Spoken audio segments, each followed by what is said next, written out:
Hey guys, on this episode of our conversation with our professional partners, we'll be talking with Jamaal Jaynes, and he's going to be helping us with a question that has come in.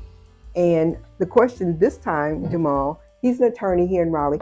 Jamaal, we wanted to chat a little bit and answer the question, when do a buyer or a seller actually find out the numbers, what it is that they either need to bring or how much money they're going to get? Oh, yeah.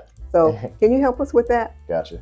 Yeah, so great question. A lot of people don't like it, but the attorney answer is typically depends. But normally in real estate, we do have a certain format of how things work. So you'll get a preliminary CD. Again, if it's lender financing, we have to have that disclosed 3 days before closing due to the laws. And when you get that original CD, it's just a preliminary. So there's other things that have to be added to it. Now the final, being that that's 3 days before closing, we typically like to have it out a few days before. So I would tell you, maybe third day, maybe 2 days before closing. Sometimes things do happen where changes have to occur to get the numbers exactly right. So it might be the day before, but for good measure, I would tell you maybe average out about 2 days. And then when you get that final CD, it's different than the preliminary because depending on your house, you have HOA charges. There might be some invoices that are added last minute. Sometimes the lender has to make changes on the fly as well. But that final disclosure, typically within 2 days. The seller is kind of the same thing. Sometimes you can get your CD sooner if you're the seller. Because in that case, there's not as many numbers that have to be added. So, typically we'll have your payoff information, we'll have your HOA dues as well, and you'll get that before closing also. But always like to be, real about it. So, sometimes, like I said before, depending on your lender or how busy they are, that would impact when we're able to actually get you those final numbers also.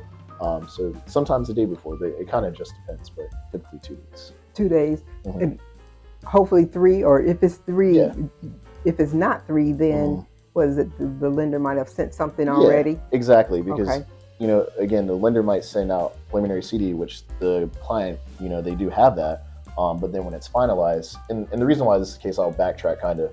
I would describe it as a dance. So the lender sends a preliminary CD out, then we revise that CD, we add additional charges to it. Okay. Then we send it back to the lender. Again, I like the dance analogy for it. And the lender's like, all right, it looks good, but we're gonna do another step, and they'll change it again. Okay. And it's not that anything bad is happening. It's just, there's a lot of people involved in that process. So, typically if everything's smooth, if there's no changes by the lender, 3 days, if we have everything that we need. But like I mentioned before, it's a collaboration process. So, if we're waiting for a payoff or waiting for an HOA, we'll always have it before closing. But, typically if there's a delay, it might be the day before or 2 days before. But if everything's good, 3 days. But like on average, I would like to say you'll have it, at least 2 days before closing. Okay.